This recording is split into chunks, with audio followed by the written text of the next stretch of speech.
Oh, this is Rob, who's done a bit of a stint in Comet Worthing as a Comet member of staff. Rob, I wonder if you could tell us a little bit about the Comet Worthing store and why it's got a myth about being haunted. Yeah, well the biggest experience for me, really, was it was the most hands-on experience was when it was late one evening, and it was about 7 o'clock in the evening or so, and I went upstairs to visit the loo, and a few people have said to me beforehand that when you're sitting on the loo, you'll hear somebody going up and down the corridor, because you've got the toilets and there's a corridor that serves the toilets. You'll hear like somebody's walking up and down the corridor, like they're wearing high heels. I was like, oh well, okay, we'll see about that. Went up, sat down, and a few minutes went by, I didn't hear anything, and then in the distance, like it was in the warehouse, which is at the other end of the corridor, I could hear some footsteps. I thought, well, that could be somebody playing a trick on me. But then they came closer, and they came down the corridor, past the door to the toilets when I was sitting a few feet away. And it was clear as day. I heard it. That somebody was there, but I know for a fact that there was nobody. There was only 3 members of staff there that day, including myself, and there was nobody there who was wearing high heels at all. They walked past, and then a few minutes went by, and then went back the other way, and then a few minutes went by again, and then back the same way again. So I went past 3 times. What time of day was this? This was about 7 o'clock. In the evening? Yeah.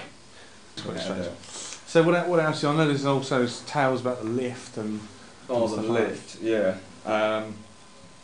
Well, I'll save the stories about the lift, but basically they're a small goods lift, you know, and it's a really old lift.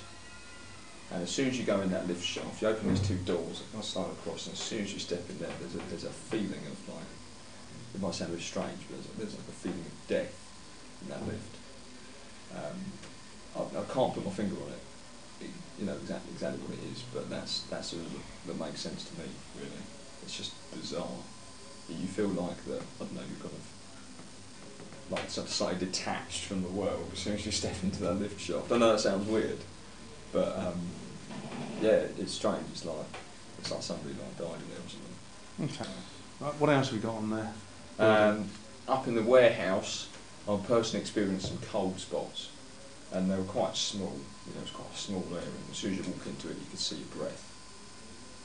It was freezing cold. I mean, it's cold up there anyway, you know, but this was just one particular area near the top of the lift, actually, probably about 3 or 4 meters from the top of the lift. Mm-hmm. And other people have experienced that same spot there. It's not there all the time, and this was only in the evening. And I went out there to close up, 8 o'clock, turned the lights off, which made it even more spooky. And then, yeah, there was a cold spot right there next to one of the pillars. Okay, so we should look at that. Definitely, yeah. And what else have we got? There's always when you're in the warehouse, there's always a feeling like you're being watched. On the shop floor, you know, there's absolutely nothing at all. It's like any old shop. But as soon as you go upstairs, you feel like there's somebody standing behind you the whole time. And other people have said that as well.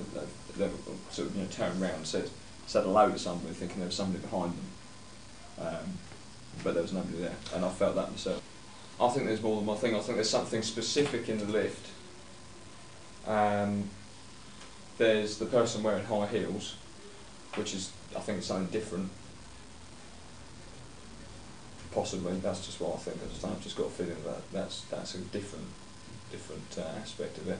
And then, yeah, the whole feeling in the warehouse. I mean, people have been saying that the old guy Tom, who works in the warehouse, he's been saying he's had boxes thrown, people shouting at him, radio turning off on its own, stuff like that.